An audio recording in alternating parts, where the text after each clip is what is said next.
and for the expenses because these were given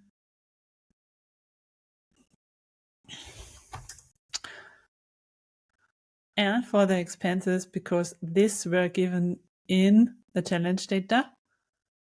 And for a high-level overview, I think these 3 KPIs are already enough. What you can do then now in this overview is you can say, oh, I'm interested in the profits for the cost of goods sold, or in the cost of goods sold. You can click on the cost of goods sold, click on that button, and you will come to a second page where you can see exactly how the cost of the goods sold were calculated. Today I want to show you how you can use a drill down button and some visuals to build a high-level overview budget tracker. For this budget tracker, I will use the dataset of the current FP20 financial challenge because this is pretty good for this use case. So let's jump into Power BI and I will show you what we are doing today. So here we are in Power BI now, and this is what we will build today. Here you can see a high-level overview about the budget. So you can see how the profit developed. You can see here the actual values, which are the blue columns, the deviations in green or orange, and the past year values in gray. And here on this side, you can see which areas did perform very good and which areas did perform very bad. I did all of this for the profit, for the revenue, and for the expenses. And for a high-level overview, I think these 3 KPIs are already enough. What you can do then now in this overview is you can say, oh, I'm interested in the profits for the cost of goods sold, or in the cost of goods sold. You can click on the cost of goods sold, click on that button, and you will come to a second page where you can see exactly how the cost of the goods sold were calculated. There are some product COGS and there are some software as a service COGS. And you can see there was no revenue calculated. There were only expenses calculated, and the expenses are exceeding in some way the budget. To go back, you can click on this big button and you will come back to the overview again without any filters. So this is what we will build today. The first thing I did, I downloaded the dataset from the FP20 data challenge and imported it into the Power BI. You can see that here. After that, I added a calendar table to be able to connect a calendar, and connected the calendar one time into the transaction tables via the date, and in the budget table also via the date. And I took the account tables and connected the account table via the code of the account, I think. Yes, into the transaction tables and into the budget tables. So this is everything you have to do from a data modeling point of view.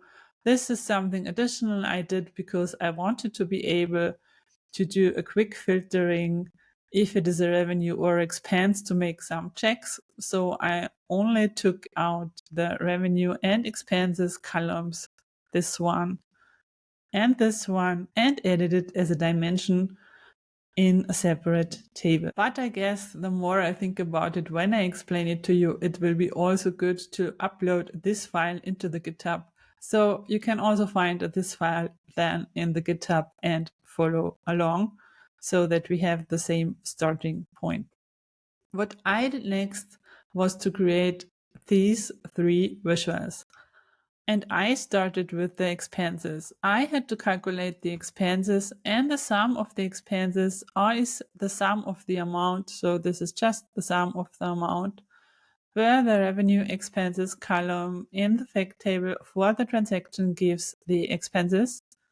And to calculate the revenue, I did the same. And the profit was calculated afterwards by subtracting the expenses of the revenue. So this is the starting point of the measures you need. And out of that, I calculated the past year expenses. So I said, calculate the sum of the expenses, use the date add, the calendar dates -1, and I chose a year as a period. So this will give me the past year expenses. Then I created another measure for the budget expenses, and the budget expenses are the same like the sum of the expenses, but I'm calculating the sum of the budget in the budget table where the revenue expenses column says expenses. So this is the budget for them. After I had calculated the sum of the budget for the expenses, I could calculate the measure over budget and under budget, because I need these two series later to work on the error bars, because the error bars unfortunately do not have a conditional formatting. So to achieve a red and a green error bar, I need two series. So the sum of the expenses over the budget says if the sum of the expenses are greater than the sum of the budgeted expenses, it should take the sum of the expenses, otherwise it should take a blank. And I also did the same for the sum of the expenses under the budget, because I only wanted to split it into two series, nothing more. After doing that, I was able to create this visual. For this visual, I took a column chart, a clustered column chart with a line. The line was needed for the data labels because I wanted to make sure that all the data labels are above the budget and the actual value. So I needed an extra measure to make this sure. And this measure is just looking for the maximum of the sum of the expenses or the sum of the budget expenses, nothing more. This is the line axis in here. And the columns are the sum of the expenses of the past year. These are the gray columns, the sum of the expenses under the budget, and the sum of the expenses over budget. The next thing you can do is work on the error bars. The error bars will only be activated for the sum of the expenses under budget and the sum of the expenses over budget. The sum expenses under budget have as an upper bound the budget expenses and as a lower bound the sum of the expenses. All expenses that are under the budget are great. So the bar color will be green, the width will be 10, and the border color will also be green, but the border size is 0. So the next thing is the sum of the expenses over the budget, and the sum for the expenses over the budget has an upper bound of the sum of the expenses and a lower bound the sum of the budget expenses. And as this is a bad thing happening, the bar color is an orange with a width of 10 again. And if you apply this on the model, you will get this picture, but maybe you can see it better here, because here you can see that you have some orange values, which means the expenses have been bigger than planned. And here you have some green values, which means they have been smaller. If you're finished with the error bars, you can take care about the data labels, and the data labels will be turned off for all series, and only the maximum sum of the expenses of the actual and the budget will have data labels. And this will ensure that the data labels are always above the budget or the actual value. The same principle applies to the revenue per month. So you need only here measures for the revenue, and the measures are doing exactly the same like the measures I have used for the expenses. So you can create these measures in the same way. And a pro tip here is, I will show you.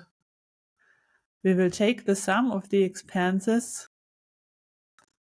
No, this is not the best one. Here. We will copy this, create a new measure, paste it in. And the pro tip here is to press Ctrl, Shift, and L, and then you can select all the profit values, so the values where your cursor was, And you can retype it in one go for revenue, for example. But as we had that before, I will do it like this now. Oh. You should not switch to the one here, but I guess you know what I wanted to show you, so I will delete it again. But this is how I changed all these meshes in a very first way. I had to create 2 series for the data labels, and the 2 series check if the sum of the profit is bigger than 0, then it is taking the maximum of the sum of the profit or the sum of the budget profit.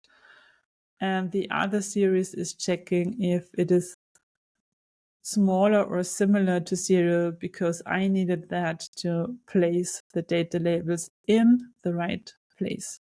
But the rest of this visual is created like the expenses visual, so nothing fancy here. The next thing I have created is this bar chart, because I wanted to show which areas are over achiever and which areas are below budget, because I think this is the first information you want to have if you look at this dashboard. You do not want to have many fancy details at one glance. You just want to know, am I on track or not? So for doing this, I put in the level 1 from the dim table accounts, and I put in the sum of the profit. And as an error bar, I put in the target, so the budget of the profit. So for the sum of the profit, I enable the bar. The upper bound is the sum of the budget profit and the lower bound also. And for the bar color, I chose this blue and put the marker size to 5. You could also increase them if you want to have them bigger, which may be a good idea in this case. And what I wanted to have then is a filter. I wanted to check if the area I'm showing here is missing or hitting the profit target. And for this, I was writing a measure.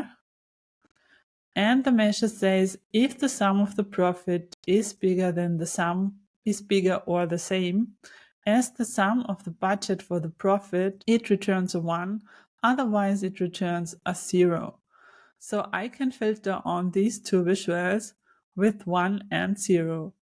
So for the ones that overachieved, so the profit was higher than expected, I set this filter to 1. So the missed profit target is 1.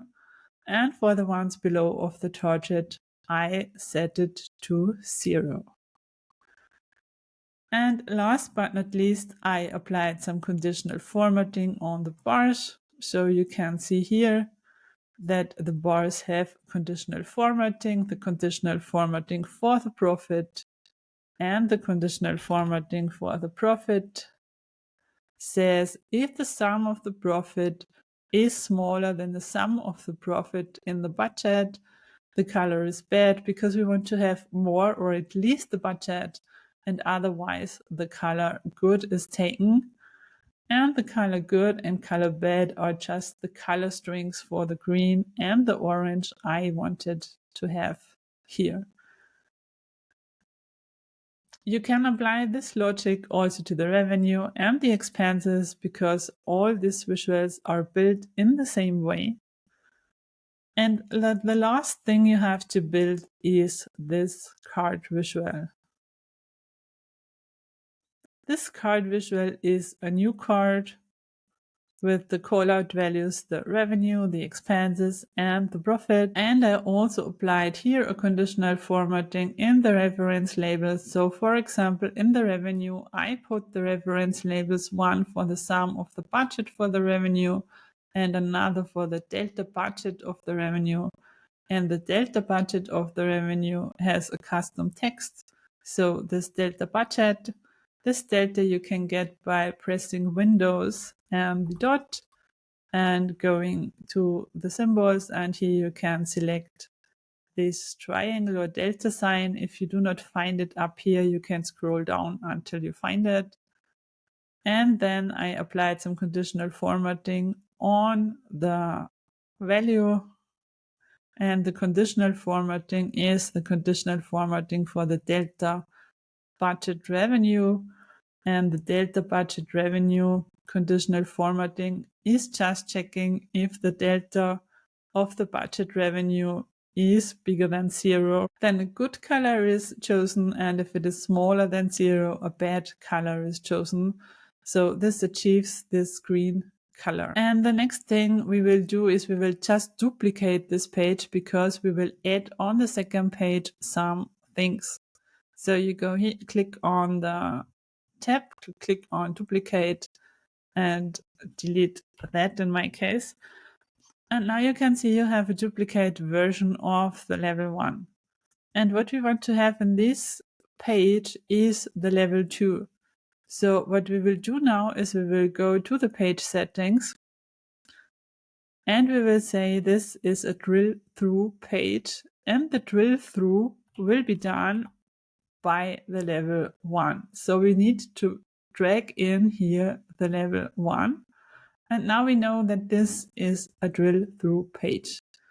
But what we also have to do is we have to drag in here also the level 2 instead of the level 1 for all these visuals. And the next thing now is you can see, as we defined it as a drill through page, you have this icon here. And for this icon, we will apply some settings. So we will say the button style, the icon is white. We will add a text. And we will say here, go 1 level up, because by clicking there, we will go back to the level 1, so 1 level up. So if we go here, click on income, go on the drill through, and you go to the duplicates page, you can already go here. I have to do that for the default button, sorry. Go 1 level up. But now it should be here then. So yes, it is here. And by clicking here, you can go back to this page. One thing we will do here is now we will add the destination we are, because at the moment it is not visible which filter is applied. And if you look here, you can see that the income is filtered, but the user should also know that. And to find that out, I have written a measure. And this measure is checking the selected level 1. It's using a selected value function in the dim table accounts for the level 1. And I will add this here via the smart narratives. So I click in here, check this down a little bit, go to the dynamic value and write select to level 1. And here you can already see the result. Then I go to save. I just have to change the formatting of it to 20, Seco UI, bold. And now okay, the color I forgot. So, and now I can see that the income is filtered, and I can see how the income is behaving. And you can see for the income, there were obviously no expenses calculated, only the profit and the revenue, which is the same. So this is also a quick check that our dashboard is working. So now I can go back here, but I do not like this approach very much, because this clicking on the bar and go to drill through and to the right page is very hard for the user, I think. So I'm a big fan of drill through buttons. So this button here, and I will show you now how I built this button. To build this button, you go on insert, go on buttons and insert a blank button. After inserting this blank button, you go to the actions and you set it to a drill through button, and you have to choose the destination, which is in our case overview level 2. And the great thing with this button is that this button will only be active if the user is clicking on an area where he can drill through. So he has to click here. This is something you have to tell the user in the training when you hand over the dashboard. But if they are trained on that, they will be able to do that easily. And you can see now, if you click here, the button will show up. To achieve this, you have to change the settings of the button. The default setting is the font color in this, let's say some kind of blue, and a fill of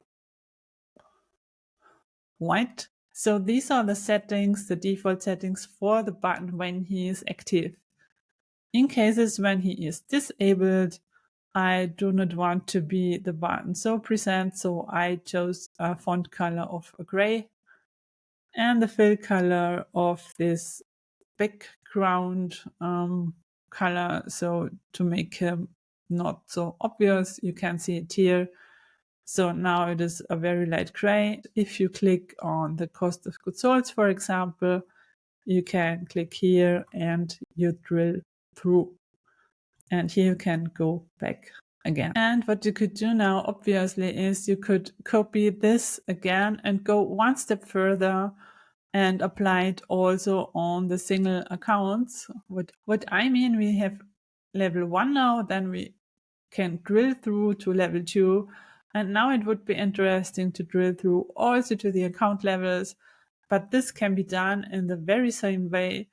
Means you are taking this page, you duplicate it, set again the page settings to the drill through page, and choose as a drill through level 2, because in all these visuals we have the level 2, and exchange the level 2 in this visual so with the code of the accounts, and then you will see the code of the accounts. What I would also do then is I would add here also a measure which is reading out the level 2, that I know the level 1, the level 2, and then I can have a look at the accounts. So I hope I could show you how easy it can be to build a high-level overview budget tracker.